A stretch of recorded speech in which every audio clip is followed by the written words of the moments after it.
ప్రతిభావంతులైన క్రికెట్ క్రీడాకారులకు sun Risers Hyderabad జట్టులో అవకాశాలు ఇవ్వకుండా అన్యాయం చేస్తున్నారని ఉప్పల్ రాజీవ్ గాంధీ అంతర్జాతీయ క్రికెట్ స్టేడియం ముందు ఆందోళన జరిగింది.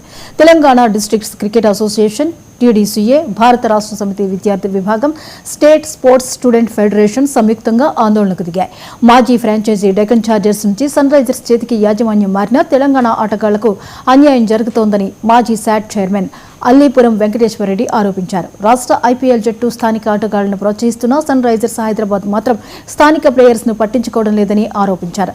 సరైన ప్రాతినిధ్యం ఇవ్వకుంటే రానున్న రోజుల్లో మరింత ఆందోళన చేస్తామని వారు హెచ్చరించారు.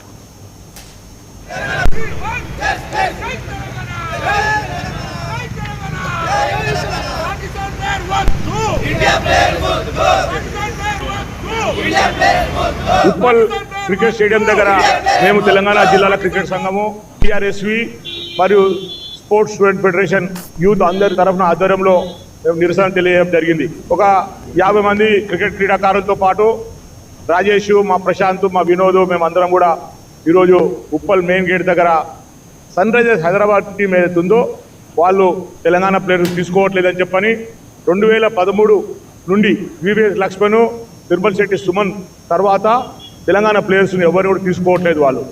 వాళ్ళు ఇంటర్నేషనల్ లెవెల్లో మరి ఇండియా లెవెల్లో ప్లేయర్స్ని తీసుకుంటారు, కానీ తెలంగాణ గ్రామీణ ప్రాంత ప్లేయర్లను కానీ హైదరాబాద్ ప్లేయర్లను కానీ తీసుకోకుండా సన్ రైజర్స్ హైదరాబాద్కు మాకు అన్యాయం చేస్తూ ఉన్నారు.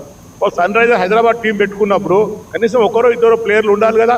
అదే పంజాబ్ కానీ, చండీగఢ్ కానీ, గుజరాత్ కానివ్వండి, ఢిల్లీ కానివ్వండి, కల్కటా కానివ్వండి, అన్ని టీమ్స్లో ఆ లోకల్ ప్లేయర్స్ ఒకరో ఇద్దరు తీసుకొని వాళ్ళు ఎంకరేజ్ చేసి ఆడిపిస్తున్నారు.